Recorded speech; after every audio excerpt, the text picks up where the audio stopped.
জনগণ। তো শেষমেশ আমাদের ফেক বাইকার ইউটিউব চ্যানেলের প্রথম বাইকের ট্রিপের সিরিজ নিয়ে আমরা চলে আসছি। এবং আমাদের এই প্রথম সিরিজটা হচ্ছে মূলত লাদাখ নিয়ে, এবং যেটা মূলত আমরা আসলে কাভার করি 2023 সালের সেপ্টেম্বর মাসে। সো অনেক মাস চলে যায়, অনেক টাইম চলে যায়, সময় সুযোগ হয় না যে আসলে ভিডিওটা রেডি করে হচ্ছে সবার সাথে শেয়ার করি। সো এই ট্রিপের মূলত প্ল্যানটা যখন হয় সেটা হচ্ছে মূলত কোভিড টাইম থেকে আমরা প্ল্যান করি যে ঠিক আছে আমরা বন্ধুরা মিলে লাদাখ ঘুরবো, কারণ লাদাখের ওই ভিডিওগুলো তখন এত পপুলার হয়। সো লাদাখ আমার একবার যাওয়া হয় 2017 সালের দিকে, কিন্তু সেটা বাইকের প্ল্যান না, সেটা অন্য একটা প্ল্যানে যাওয়া। সো 2022 সালে আমরা যেটা প্ল্যান করি যে আমরা 23 সালে যাবই। সো ওই প্রিপারেশনে মূলত হচ্ছে আমরা 22 সাল থেকে হচ্ছে আমরা যারা একসাথে ঘুরি, আমরা ফ্রেন্ডরা মিলে একসাথে বসি, এবং ওইখান থেকে ডিসকাশনের পর যেটা বের হয় সেটা হচ্ছে যে মোটামুটি আমাদের ভিতরে 8-10 জন হাইলি ইন্টারেস্ট দেখায়। তো এই 8-10 জনের ভিতরে আমি নিজেই আগে থেকে ধরে নিই যে এর মধ্যে ম্যাক্সিমাম 4 থেকে 6 জন হবে।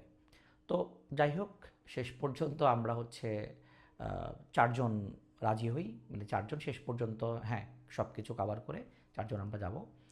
সো সেই উদ্দেশ্যে হচ্ছে আমরা মূলত চিন্তা করি যে আমরা আসলে কীভাবে কী করবো লাদাখ ট্যুরের জন্য। সো বেসিক্যালি আমাদের প্ল্যান ছিল যে এরকম যে আমরা আসলে মূলত ঢাকা থেকে ফ্লাই করে দিল্লি যাব, এবং দিল্লি থেকে মূলত হচ্ছে আমরা আমাদের পছন্দের বাইকগুলো এখান থেকে রেন্ট করব, এবং সেটা 15 দিন হোক 20 দিন হোক এরকম টাইমের জন্য। সো ওই হিসাব করে আমরা হচ্ছে ঢাকা থেকে বসে দিল্লির অনেকগুলো বাইক রেন্টালের সাথে কমিউনিকেট করি এবং বোঝার চেষ্টা করি যে আসলে কাদের সার্ভিসটা ভালো হবে। ইউজুয়ালি হচ্ছে বাংলাদেশ থেকে যারা মানে ইন্ডিয়াতে বাইক টেক রাইড করতে চায় বা বাইক রেন্ট করে, মোস্ট অফ দ্য পিপল আসলে কারোলবাগেই যায় দিল্লির। এই কারোলবাগ হচ্ছে মোটামুটি, মানে আপনি এখানে মোটামুটি 70-80-র উপরে দোকান পাবেন বাইক রেন্টের। কিন্তু আমার ফাইন্ডিংসটা হচ্ছে আমি অনেক ঘাটাঘাটি করছি, ঘাটাঘাটি করে আমার কাছে মনে হয়েছে যে ওদের বাইকগুলোর আসলে মানে ওরকম কোয়ালিটি থাকে না, মানে বেশিরভাগগুলো হচ্ছে পুরাতন বাইক, এবং ওইগুলো আপনি মোটামুটি কম প্রাইসে পাবেন, 1000 থেকে ম্যাক্সিমাম 1200 এর ভিতরে বা এর কমে পাইতে পারেন আপনি, বেসড অন দ্য কন্ডিশন। তো আমাদের কাছে মনে হয় যে আসলে এত লং ট্রিপের জন্য, তার মধ্যে যেখানে এরকম অফরোডিং আছে, লাদাখের মতো ড্রিম ট্রিপ, সেখানে ওই 400-500 রুপির জন্য আমরা আসলে ওই বাইকের রিস্কটা নিব না, ওই হ্যাসেল আমরা নিব না। সো আমরা হচ্ছে অনেক খোঁজাখুঁজি করে একটা বাইক রেন্টাল বের করি, যেটার নাম হচ্ছে stone head bikers. So stone head bikes যেই রেন্টাল শপটা, এইটা হচ্ছে কারোরবাগে না, এটা দিল্লির একটা জায়গা, আমি জায়গাটার নাম ভুলে গেছি। সো ওইখানে মূলত হচ্ছে ওরা যে বাইকগুলা রেন্ট করে এইগুলা একটু প্রাইস বেশি, লাইক আপনি 1400-1500-র কমে ইউজুয়ালি বাইক ভালোগুলো পাবেন না, যেগুলোর কন্ডিশন ভালো, মোটামুটি ফ্রেশ বাইক ধরেন 15,000-20,000 কিলো ম্যাক্সিমাম চলছে এরকম। সো ওদের সাথে কন্ট্যাক্ট করি এবং আমরা কিছু বাইক শর্টলিস্ট করি ওদের সাথে কথা বলে, এবং এরপর আমরা যেটা প্ল্যান করি সেটা হচ্ছে যে আমাদের রুটটা কেমন হবে। রুটটা মূলত যেটা হবে সেটা হচ্ছে যে আমরা দিল্লি থেকে বাইক নেওয়ার পরে দিল্লি থেকে আমরা যাব পাঞ্জাব, পাঠানকোট পাঞ্জাব হয়ে আমরা পাঠানকোট পাঞ্জাবের আগে মূলত অবশ্যই হারিয়ানা পড়বে। সো হারিয়ানা, দিল্লি টু হারিয়ানা, হারিয়ানা থেকে পাঞ্জাব, এবং পাঞ্জাবের পরদের যে স্টেটটা সেটা হচ্ছে জম্মু, এবং জম্মুর পরে কাশ্মীর। কাশ্মীরে আমরা হয়তো 2-1 দিন স্টে করব, বাকিগুলোতে আমরা আসলে রাত্রেবেলা স্টে করব। সো কাশ্মীরে স্টে করে ওইখানে গুলমার্গ আছে, সোনমার্গ আছে, এইগুলো মূলত দেখব, এবং কমন প্লেসগুলোই, বিকজ আমাদের মূল ফোকাস হচ্ছে লাদাখ। সো কাশ্মীরে আমরা অত বেশি টাইম দিব না, 2-1 দিন থাকবো। এবং লাদাখ যখন যাব, লাদাখ থেকে আমাদের মূলত উদ্দেশ্য হচ্ছে বর্ডারের যেই মানে ওদের পপুলার যে প্লেসগুলো, লাইক হুন্ডার, এটা হচ্ছে পাকিস্তান বর্ডারের পাশে পড়ে, এবং প্যাংগং লেক যেটা চায়না বর্ডারে, ওইখান থেকে হচ্ছে মেইন যে আমাদের টার্গেট সেটা হচ্ছে উমলিংলা। উমলিংলা হচ্ছে কারেন্টলি হচ্ছে ওয়ার্ল্ডের হাইয়েস্ট মোটরেবল রোড, এবং যেটার হাইট হচ্ছে অলমোস্ট 20,000 ফিটের মতো।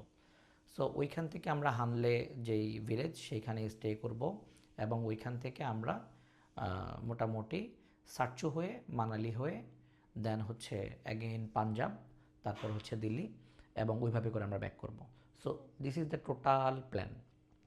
এখন এই প্ল্যান মূলত এই প্ল্যানটা যখন করি তখন আমি আসলে ইউজুয়ালি ওরকম ভিডিও ব্লগিং ওইভাবে করা হয় না।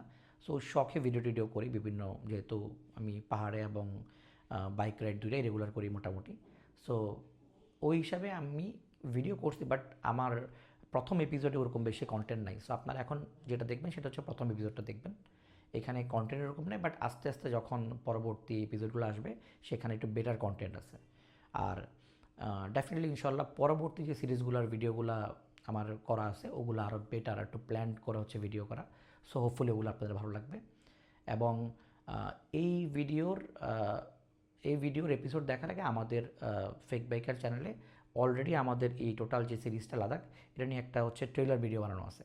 সো আপনারা চাইলে আগে ওই ভিডিওটা দেখে আসতে পারেন, ট্রেলার ভিডিওটা দেখে আসতে পারেন, এবং সেটা দেখে আপনারা ফার্স্ট এপিসোড দেখতে পারেন। দেন বাকি এপিসোডগুলো ডে বাই ডে আসবে। সো আমাকে দেখে জানাবেন আপনাদের প্রথম এপিসোডটা কেমন লাগলো।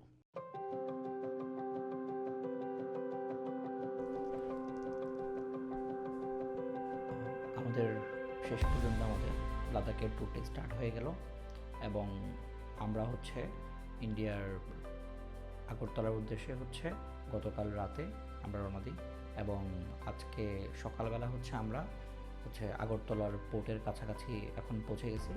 সো আমাদের বেসিক্যালি যে উদ্দেশ্য ছিল সেটা হচ্ছে যে আমরা তো চাইলে বেনাপোল দিয়েও যেতে পারতাম, কিন্তু আমাদের কাছে মনে হয়েছে যে বেনাপোল দিয়ে গেলে আমাদের 3 থেকে 4 ঘন্টার কমে আসলে আমরা ঢুকতে পারবো না। সো যদি আমরা আগরতলা দিয়ে ঢুকি তাহলে এইখানে যদি আমি কম্পেয়ার করি বেনাপোলের সাথে, তাহলে একটু রাশ কম থাকে। সো ওই রাশটাকে স্কিপ করার জন্য আমরা 3-4 ঘন্টার যেই টাইম ওয়েস্ট হবে সেটাকে আমরা 1 ঘন্টাতে কাভার করার জন্য আমরা মূলত হচ্ছে চুজ করি হচ্ছে যে আমরা ব্রাহ্মণবাড়িয়া হয়ে আগরতলাতে ঢুকে যাব। এবং আগরতলা পোর্ট দিয়ে আমাদের 1 ঘন্টা সময় লাগে, এবং সেখান থেকে আমরা হচ্ছে এখন দিল্লির উদ্দেশ্যে রওনা দিব। সো ইন্ডিগোর একটা ফ্লাইট আমাদের বুকিং করা ছিল আগে থেকে।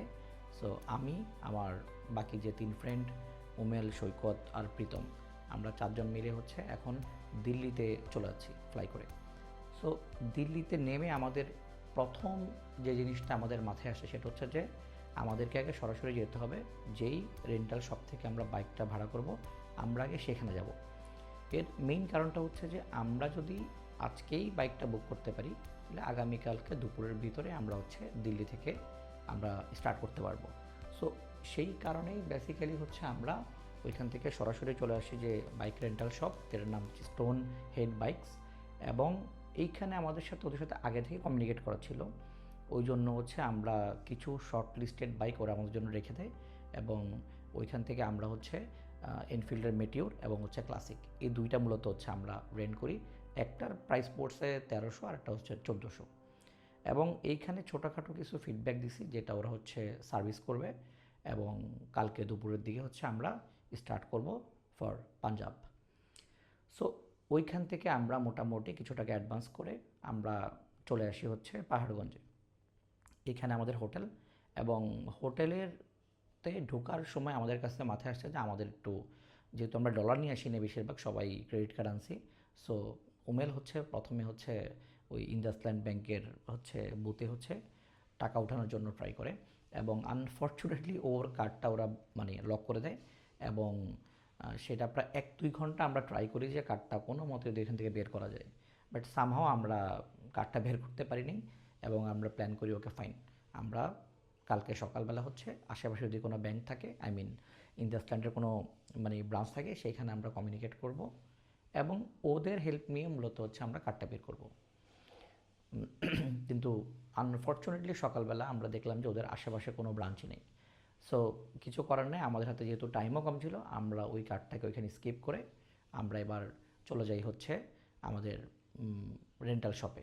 সেটা প্রায় দুপুরের পর হয়ে যায়, এখন মোটামুটি প্রায় 4টার মতো বাজে, এবং আমরা সব মানে কাজ শেষ করে ওদেরকে বাকি টাকা পেমেন্ট করে সব কিছু ম্যানেজ করে আমরা স্টার্ট করি 4টা, এবং লাঞ্চ করতে করতে আমাদের প্রায় 5টার উপর বাজে। এবং সেটা ওই হরিয়ানার স্টেটে ঢোকার পরে ওইখানে হচ্ছে রাস্তার পাশে একটা ধাবাতে হচ্ছে আমরা লাঞ্চ সেরে নিই, সেটা বিকাল 5টা-6টার মধ্যে।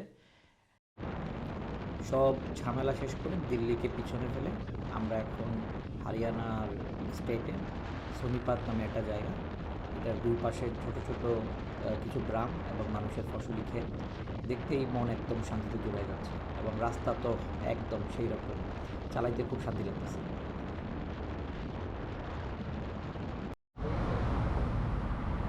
তো কেমন চালাইলা?